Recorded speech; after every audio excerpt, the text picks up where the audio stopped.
Welcome back into Talking Fitchburg. Joining me, a new face to the Department of Ag Trade Consumer Protection team.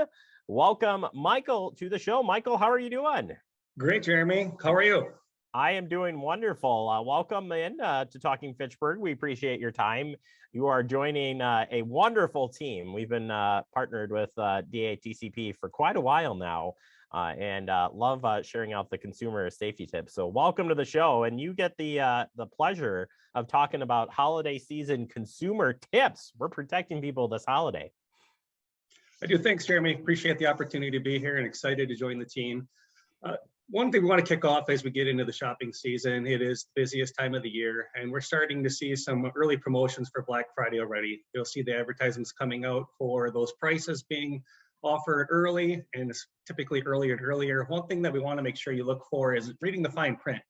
Some of those Black Friday prices are only offered during a limited time, and as we're still a week and a half out from that actual shopping day, there's a certain time strain on what those are, when they're being offered. And another thing to really look at is, when are they being offered, either in store, online, paying attention to what the specifics are for that particular price. When you want to look at those things, you also have to pay attention to what are the return policies, what are the specifics on when you can get them, are there going to be any shipping delays? You know, that's one thing we've noticed we're hearing a lot about is the delays for several reasons on when things will come in. So make sure you're paying attention to all those things when you're shopping this season. Yeah, it seems like, of course, we know the holiday shopping season seems to start earlier and earlier and earlier. Like I've seen Black Friday ads in, way in June. But overall, do you think because there's more online shopping happening and stuff that the promotions and stuff get really confusing for people, and that could get them into trouble for paying more or not getting it in time because of the online presence as well? Yeah, it's a great question. And I think all of those things that you mentioned are certainly worth considering. In today's marketplace, as you mentioned, there is a significant shift to the online. In the past year and a half has certainly pushed that even further. So now retailers are trying to balance their in-store promotions, trying to pull people into those brick and mortar stores, along with what are they going to do to try and still pull in the online shoppers as well, because there's a demand on both sides. The key to that is what pricing model is going to draw customers. When you can sit at home and compare prices across all marketplaces with a click of a button, it makes it very difficult for these stores to try and be competitive. The comparison there is, if you have the brick and mortars, it's a little bit more difficult to drive all over town trying to compare prices for one particular item, and then hoping that they actually have that item in stock, which, as we've heard this season, may not be the case. Yeah, absolutely. And sticking on the price, we're hearing a lot about increase of prices for many different reasons out there. But I would think you folks are keeping an eye on this as well. What do we need to think about this year as we're going out and expecting these price increases? Well, I think the biggest expectation is you're going to see an increase, and you're probably going to see an increase across the board. And it's really the perfect storm this shopping season.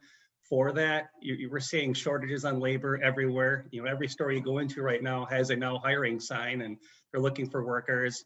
You also have, transportation costs have increased. That ties into the shipping delays that we've heard so much about and the ability to get those things in. And that ties into the classic supply and demand problems that you'll see any shopping season. You have those high demand items, they'll usually go fast. Well, now if there's a decreased supply, it's going to make that even worse. The other one that hits consumers probably more at home and not necessarily in the retail marketplace are energy costs. We're expecting energy costs to rise almost 25% this season. And so it's really important for consumers to take that into account as they're preparing for the upcoming winter season. I mean, as we both know, Wisconsin winters can be painfully cold. So the heating costs and the amount of energy to keep that is going to be a little bit higher this year. So they need to budget accordingly. When does the price gouging talk kind of come into the conversation? Because we are hearing across the board of inflation and everything, but when are we really starting to cross that threshold of we think we're getting gouged on an item potentially? Yeah, that's a great question. So the price gouging really only triggers when the governor declares a state of emergency, or he makes a declaration that certain parameters and things have to be put in place. And that's when there's limitations on when retailers can price things within a certain range. And so for this particular market, it really is just the supply and demand in the marketplace, and really consumers having to be a little bit more savvy and recognizing what they're going to pay and where they're going to pay it. It's probably not uncommon to see an item that you thought was a pretty good deal, actually, or I should say, last year may have been significantly cheaper, and this year you're not going to find that same price. And your first inclination, as you mentioned, especially given the past year and a half, is to think that it's a price gouging. But then when you compare that across other marketplaces, you're going to see, no, that really is the price this year. Yeah, definitely doing your homework is a must this year. Turning our attention to gift cards, because gift cards continually to be a trouble, not only on the scamming side of things, but just in general with the fine print. What safety tips do you offer us for that? Well, with gift cards, if you're going to be purchasing them in store, one small security measure you have is they typically have to be activated at the register, but not always the case, and sometimes there's a workaround to that. So the best thing you can do is look at the packaging, look at the back.